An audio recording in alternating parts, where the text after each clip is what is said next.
Hey everyone, welcome back to the channel.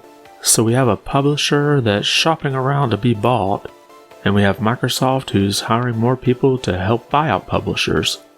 We'll also take a look at the most recent NPD sales. We have those topics and others to cover, but before we get started, if you like this video, be sure to give it a thumbs up. And if you haven't yet, consider subscribing. That's the best way to let me know you enjoy the content on this channel. Now let's get started. So this article by Bloomberg trended over the weekend, and I thought I'd go over it here. Assassin's Creed publisher Ubisoft draws buyout interest. Ubisoft Entertainment, the video game publisher behind the Assassin's Creed franchise, is attracting preliminary takeover interest from buyout funds, people with knowledge of the matter said. Several private equity firms, including Blackstone and KKR & Co., have been studying the French business, according to the people who asked not to be identified because the information is private.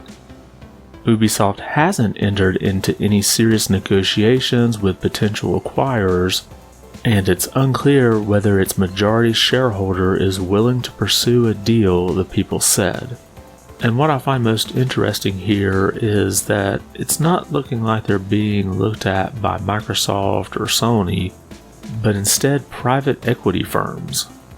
So this could give the company the ability to kind of maintain creative control over what they do and basically be mostly just an investment for these private equity firms.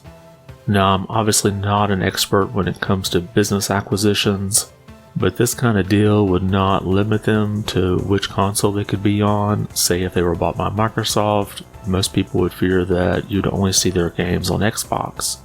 But I'll keep my eye on this story, and if any more develops, I'll be sure to let you know here. Let's take a look at this article here by VGC. Xbox job ad suggests it's not done with acquisitions. Microsoft is seeking a manager to identify potential mergers and acquisition targets. So if you haven't been paying attention much, then you may not know Microsoft's been buying up a lot of game studios. The most recent being one of the largest, if not the largest, Activision Blizzard. So as this acquisitions and mergers strategy continues, it looks like they're hiring somebody to sort of head this up. This coming from the actual job posting. The Gaming Strategy and Development Team serves as the corporate strategy function for Team Xbox. We partner closely with the gaming leadership team to identify and evaluate transformative growth opportunities.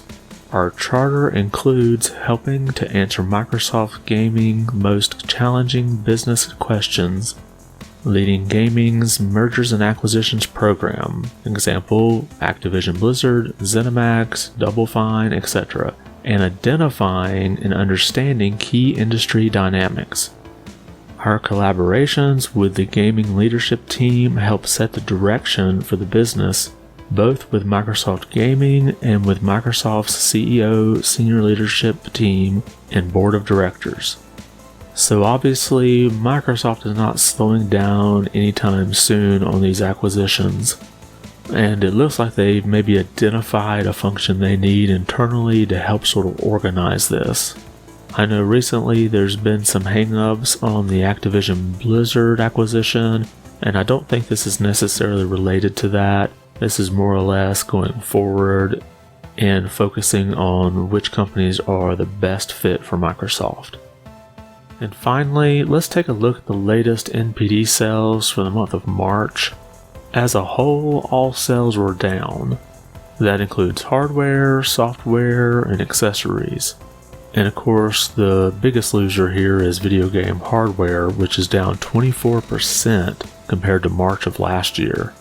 And even the year-to-date numbers is down 15%. So obviously there's supply constraints going on here that's affecting this. And you can look at this chart here and see that total spending's down 15% versus a year ago. So you can see back in November and December there was a spike there in sort of that magenta color, but then you can see it tail off in January through March, and that green line just shows you the change compared to a year ago. And one of the more interesting notes from this is coming from the Executive Director and Video Game Industry Advisor for the NPD Group.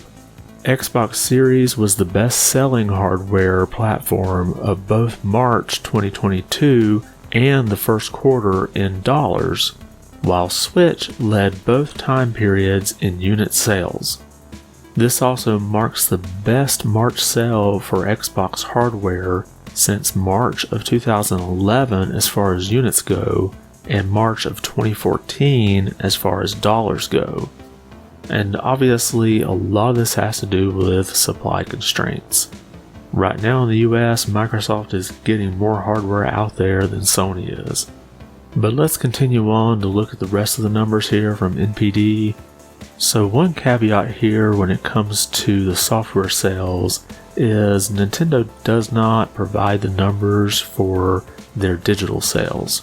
So you'll see an asterisk on the end of pretty much everything from Nintendo, and then of course software that's on multiple platforms that include Nintendo.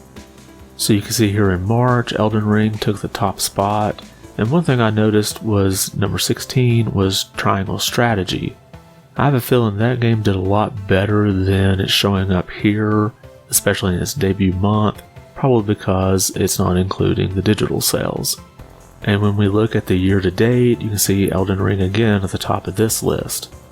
And when you look at just the previous 12 months, you do have Call of Duty Vanguard at the top, but Elden Ring did make its way up into the second place. And now let's break them down by console, and of course on Nintendo platforms, Kirby and the Forgotten Land is number 1, and then the other new titles here are Triangle Strategy at 4 and Rune Factory 5 at number 9. And then overall on PlayStation, again we have Elden Ring in first place, and then several new entries here with Gran Turismo 7, MLB The Show, WWE 2K22, Stranger of Paradise Final Fantasy Origin, Tiny Tina's Wonderlands, and Ghostwire Tokyo down at number 10.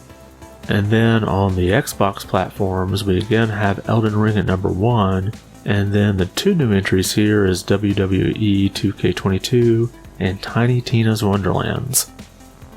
And that's all we have for today. Did anything we talk about catch your attention? Were you surprised to find out that Ubisoft is shopping around for a buyer? And what publisher do you think Microsoft could acquire next? Make sure to leave a comment below about those or any of the other topics we covered. I want to thank you for watching and be good.